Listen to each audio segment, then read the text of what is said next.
Buongiorno, i titoli. A Messina la Guardia di Finanza ha scoperto una mega truffa per i cantieri fantasma del bonus 110%, denunciate 11 persone, sequestrati beni per 1.600.000 euro. Sono gravi 2 operai ustionati da una fiammata mentre rimuovevano un impianto di carburanti dismesso nel cortile della caserma dei Carabinieri di Acireale. A Palermo una donna muore al civico, i parenti vengono avvisati 13 ore dopo. Il cugino dice era in un sacco nero, l'azienda sanitaria fa sapere di aver chiamato, ma i familiari non hanno risposto. A Siracusa 4 dirigenti dell'Ecomac indagati per l'incendio di luglio nello stabilimento di Augusta che tratta rifiuti differenziati. A Catania ancora tensione dopo le sparatorie notturne, la violenza culminata nell'omicidio in corso Sicilia. Il prefetto Signoriello dice pronte azioni di contrasto. A Palermo l'impegno contro l'illegalità non trova ancora soluzioni definitive. Le forze di polizia hanno presidiato 2 diverse aree della Movida, ma ladri e malavitosi si sono spostati altrove. Calciomercato, il Catania ancora attivo nell'ultimo giorno di calciomercato con 5 trasferimenti, un acquisto per il Trapani, 3 per il Siracusa, nessun botto finale nel mercato del Palermo.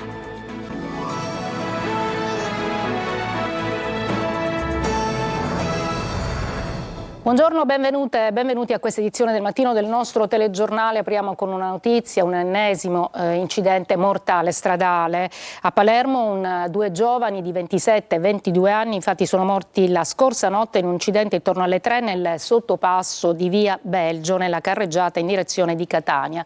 Viaggiavano a bordo di una moto che è finita contro il guardrail. E ci occupiamo anche di una scoperta, di una maxi frode a Messina. La Guardia di Finanza infatti ha rilevato questa truffa per i cantieri fantasma con il bonus del 110%. Denunciate 11 persone, sequestrati beni per oltre 1.600.000 euro. Francesco Triolo. Una maxi truffa da 1.600.000 euro è stata scoperta dalla Guardia di Finanza di Messina al termine di un'indagine nei confronti di un gruppo criminale che operava sui Nebrodi e che risultava beneficiario di ingenti crediti di imposta inesistenti connessi al super bonus 110%. La Procura di Patti, che ha coordinato le indagini, ha denunciato 11 persone per il reato di truffa aggravata, autoriciclaggio ed emissione ed utilizzo di fatture false. I crediti di imposta fittizi sono stati generati grazie anche alla complicità di professionisti intervenuti come asseveratori che hanno falsamente attestato la regolare esecuzione di lavori edili. Dai riscontri contabili, l'analisi dei rapporti economici e finanziari tra i principali soggetti coinvolti e le verifiche fiscali si è appurato come attraverso l'uso di fatture per operazioni inesistenti e di asseverazioni non veritiere sia stato certificato il sostenimento di costi per lavori di riduzione del rischio sismico, il sisma bonus 110% e l'efficientamento energetico, l'eco bonus 110%, in realtà mai eseguiti su 3 immobili di pregio nei comuni di Mistretta e Tusa. Parte dei crediti d'imposta sono stati poi monetizzati dietro corrispettivo grazie alle successive cessioni a società terze. Adesso ad Acireale nel Catanese 2 operai sono rimasti gravemente ustionati da una fiammata mentre rimuovevano un impianto di carburante dismesso nel cortile della caserma dei Carabinieri. Sono stati ricoverati al Cainizzario di Catania in prognosi riservata, le loro condizioni quest'oggi sono ancora stazionarie. Angelo Gagliano. La fiammata all'improvviso li ha travolti. 2 operai di un'impresa stavano lavorando alla rimozione di un impianto di carburanti dismesso nella caserma dei Carabinieri della compagnia di Acireale quando sono stati investiti dalle fiamme. I 2 tecnici, 57 anni e 60 anni, soccorsi dai Carabinieri, sono stati trasportati in ambulanza nell'ospedale Canizzaro di Catania, dove sono tuttora ricoverati in prognosi riservata. Entrambi hanno riportato ustioni di secondo e terzo grado su torace e arti superiori. Il più giovane, quello che era più vicino al punto da dove è partita la fiamma, anche al volto.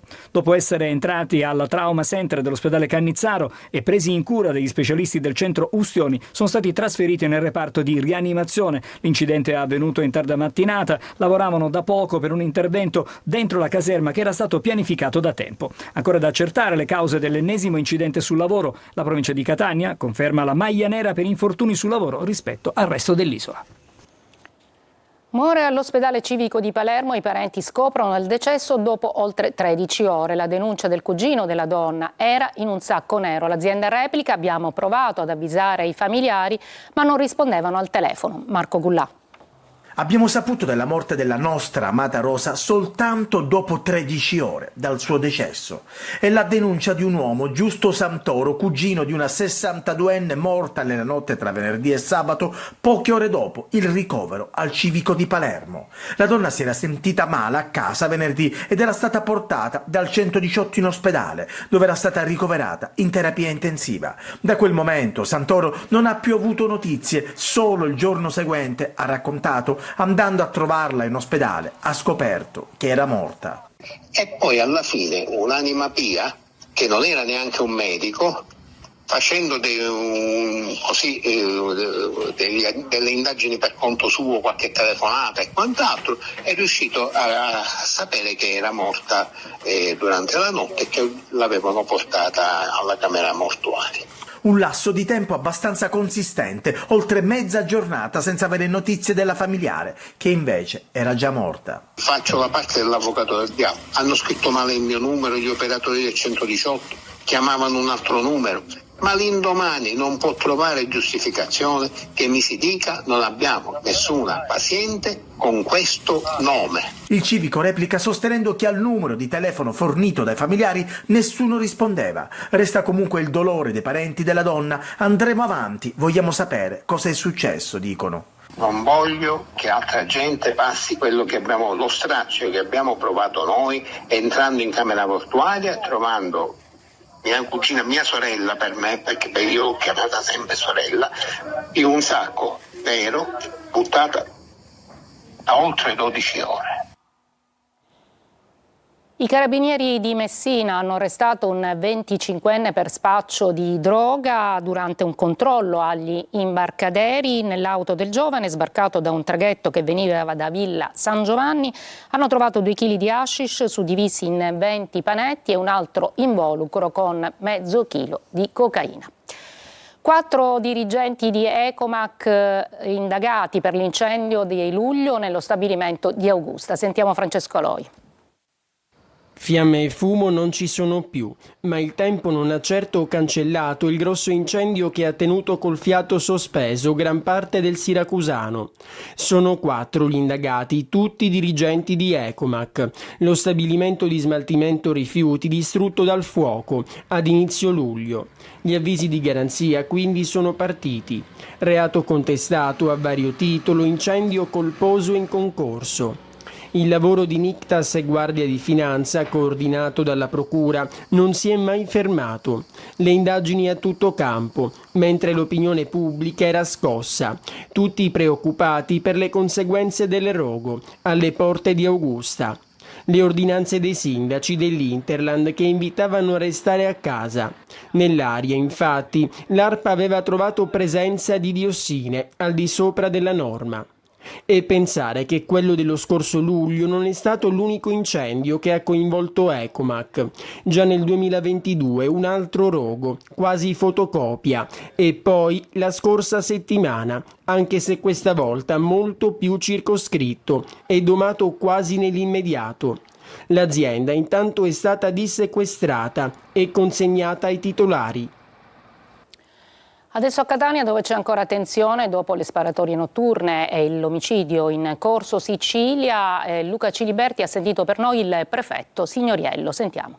Gli ultimi episodi di criminalità certamente hanno alzato l'allerta sicurezza in città. Catania è città sotto controllo da parte delle forze di polizia. Il totale dei reati nel primo semestre 2025 rispetto all'anno precedente si è ridotto del meno 21,27%. Tutte le operazioni che voi portate a termine in realtà sembrano veramente troppo poche rispetto a quello che succede.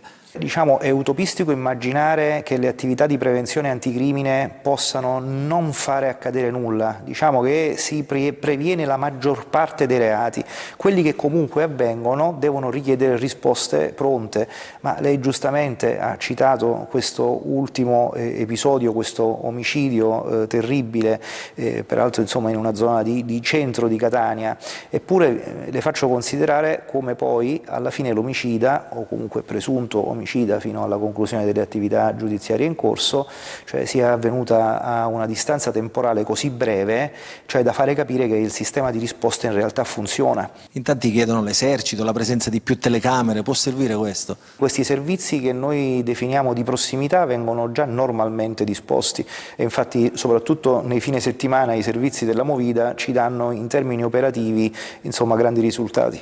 Non c'è dubbio che le telecamere aiutano, abbiamo visto il video dell'omicidio al parcheggiatore abusivo, abbiamo visto anche banalmente l'aggressione al sindaco di Valverde, le telecamere là dicono, le immagini delle telecamere dicono tutto. Non c'è dubbio, io sinceramente sarei per come dire, questo occhio digitale il più possibile diffuso.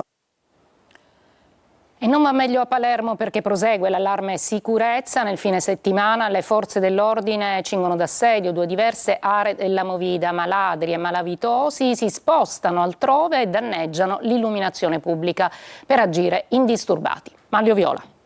Non c'è pace per la città di Palermo. La risposta all'allarme violenza di strada è venuta nel fine settimana da 2 diverse operazioni condotte da polizia e carabinieri. 3 locali sono stati chiusi nel corso dei controlli fra venerdì e sabato da parte di carabinieri e agenti della municipale nella zona della Movida, 2 in via dei Chiavettieri, 1 in piazza Sant'Euno alla Magione. Nel fine settimana il centro storico è stato cinto d'assedio dalle forze dell'ordine presenti nell'area della Movida cittadina e del centro storico, con una particolare attenzione alle zone della Vucciria, di Corso Vittorio Emanuele, di via Roma, di piazza San Domenico, di via dell'Argenteria, via Paterna, piazza Caracciolo e intorno a tutti gli assi viari dei Maccheronai, della discesa dei Giudici, di via Lattarini, di discesa Caracciolo, di via Gorizia, di via Cagliari, di piazza Rivoluzione, di via Garibaldi.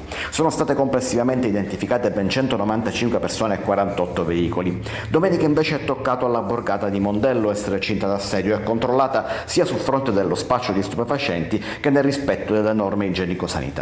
Ma mentre le forze dell'ordine cercano di dare segnali forti, in via Giuseppe Bennici invece, nella zona di Corso Calata Fiumita, alla parte opposta della città, si spengono quasi tutti i fari dell'illuminazione pubblica.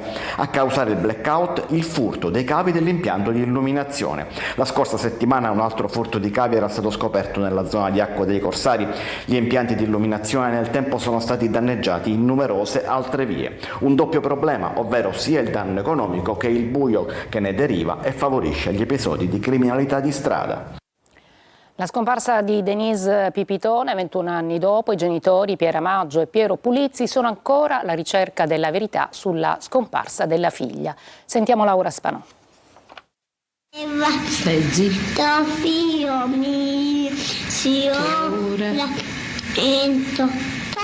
Eccola Denise Pipitone, come abbiamo imparato a conoscerla in tutti questi anni, da quel mercoledì 1 settembre 2004 quando sparì da via La Bruna a Mazara del Vallo. 21 anni dopo, Piera Maggio e il padre biologico di Denise, Piero Pulizzi, continuano a sperare di ritrovare la figlia. Il dolore non si affievolisce, scrivono, anzi ogni anno si acuisce. La sensazione di ingiustizia per chi ha causato sofferenza mentre noi ne portiamo il peso è straziante. Stiamo pagando sulla nostra pelle gli insuccessi degli altri, un ergastolo del dolore a vita. Nonostante le ricerche immediate, le indagini, il processo, gli avvistamenti, le trasmissioni TV, le interviste, i racconti, le testimonianze, di Denise neppure l'ombra. Il desiderio più grande per i genitori è che la verità emerga per avere un po' di pace. Denise scomparve nell'attimo in cui rimase da sola dopo che la zia Giacomo aveva richiamato in casa per il pranzo il figlio. La piccola era attesa invece dalla nonna che aveva preparato le lenticchie. La macchina delle ricerche scattò su tutto il territorio nazionale ed europeo. Carabinieri, polizia, SCO, finanza, guardia costiera, vigili urbani del fuoco, volontari, pozzi, anfratti, cave, cimitero, casolari abbandonati. Tra le ipotesi investigative un rapimento per far perdere le tracce della bambina, e tra i sospettati c'erano anche l'ex moglie di Piero Pulizzi, Anna Corona, la figlia Jessica Pulizzi e l'ex fidanzato Gaspare Caleb. La posizione di Anna Corona, accusata di sequestro di minorenne, è stata archiviata dal GIP di Marsiglia Marsala nel 2013. Jessica Pulizzi invece è stata assolta nei 3 gradi di giudizio. Per l'ex fidanzato Caleb è intervenuta la prescrizione del reato. 18 migranti egiziani sbarcati a Lampedusa e trasferiti a Porto Empedocle sono stati inseriti nella procedura accelerata di frontiera. Davide Sardo. Sono arrivati in Italia dichiarando di cercare lavoro e migliori condizioni di vita, ma motivazioni esclusivamente economiche non rientrano nella Convenzione di Ginevra. Per questo 18 cittadini egiziani sbarcati a Lampedusa e trasferiti a Porto Empedocle sono stati inseriti nella cosiddetta procedura accelerata di frontiera. A selezionare i nominativi è stato l'ufficio immigrazione della questura di Agrigento. 22 migranti inizialmente individuati, 4 esclusi subito per carenza di requisiti, 18 quelli effettivamente avviati al percorso. Venerdì la Commissione territoriale ha già ascoltato i primi 13, domani toccherà agli altri 5. Questa procedura prevede tempi rapidissimi. Il richiedente viene sentito entro 7 giorni, nei successivi 2 arriva la decisione collegiale. In caso di diniego scatta l'espulsione, che può essere impugnata entro una settimana, ma senza sospensione automatica. Solo il giudice, infatti, può bloccare il rimpatrio. Gli egiziani sono al momento ospitati nel centro di accoglienza Villa Sicania di Siculiana. Per loro il futuro in Italia dipenderà dalle decisioni che la Commissione territoriale adotterà nelle prossime ore. Adesso una breve pausa, poi a Messina l'ASP avvia una campagna contro l'alcol alla guida.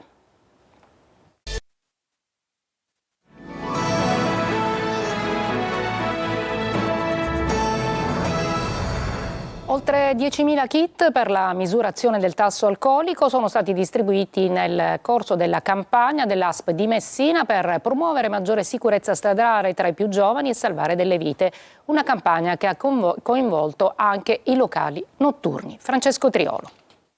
25.000 volantini, ma soprattutto 10.400 etilotest distribuiti. Sono i numeri della campagna di sicurezza stradale portata avanti all'ASP di Messina nelle ultime settimane, quelle in coincidenza con l'esodo e il controesodo estivo in cui l'aumento del traffico porta con sé maggiori rischi. Camper informativi in piazze strategiche d'estate come Ganzirri e Torrefara a Messina, i caselli autostradali o gli imbarchi dei traghetti scelti per la distribuzione di materiale divulgativo. Il messaggio che noi vogliamo dare quello più ai giovani oltre che alle famiglie è quello di avere un uso anche responsabile degli strumenti digitali, in particolare del telefonino, una minore distrazione sia quando si guida che quando si cammina, diciamo, quindi anche a chi accompagna l'autista.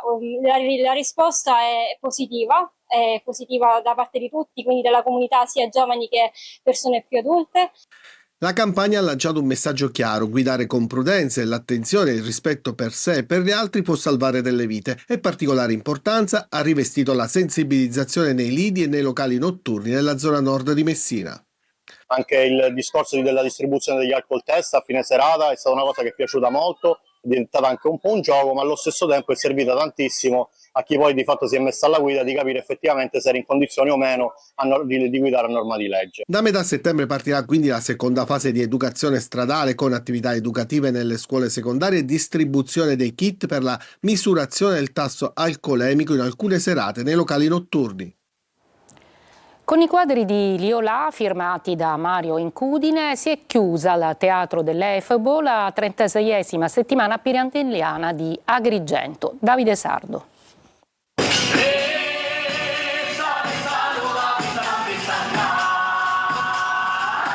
Un tripudio di musica, teatro e poesia pirandelliana.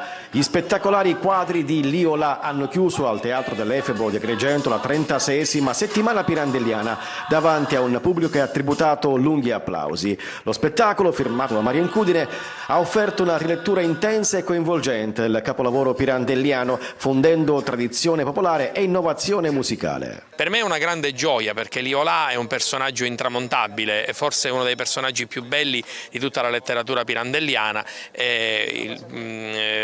Devo dire che farlo in questo posto per me ha un valore assoluto, quindi musica, le parole di Pirandello, questa è una commedia musicale, già Pirandello la scrive così, io l'ho rimaneggiata un po', l'ho diciamo riempita delle mie musiche e devo dire che maneggiare le parole di Pirandello è emozionante. Prima della rappresentazione gli attori del Nuovo Piccolo Teatro hanno condotto la cerimonia di consegna dei premi Caos Pippo Montalbano. Tra i premiati Camillo Mascolino, Tom Sinatra, Stefano Trizzino e lo stesso Mario Incudine. Un finale che ha suggellato con emozione e applausi la grande festa della parola pirandelliana. Una breve pausa e poi dopo le novità alla chiusura del calciomercato.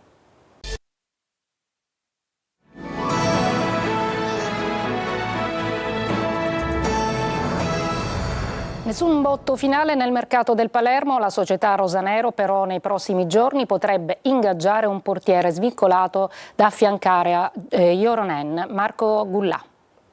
Nessun botto finale, il mercato del Palermo si chiude senza ulteriori entrate o uscite. Del resto il direttore sportivo Carlo Osti aveva già definito gli ultimi affari proprio qualche giorno fa, con le cessioni di Magnani e di Francesco e l'acquisizione in prestito dall'Atalanta dell'esterno Samuel Giovane. Il Palermo probabilmente tornerà sul mercato dei portieri svincolati, ma non c'era fretta di chiudere entro le 20 di oggi. La strategia societaria è chiara, inserire un portiere esperto e immediatamente disponibile che, una volta rientrati titolari, ricoprirà il ruolo di terza o addirittura quarta scelta, assicurando affidabilità.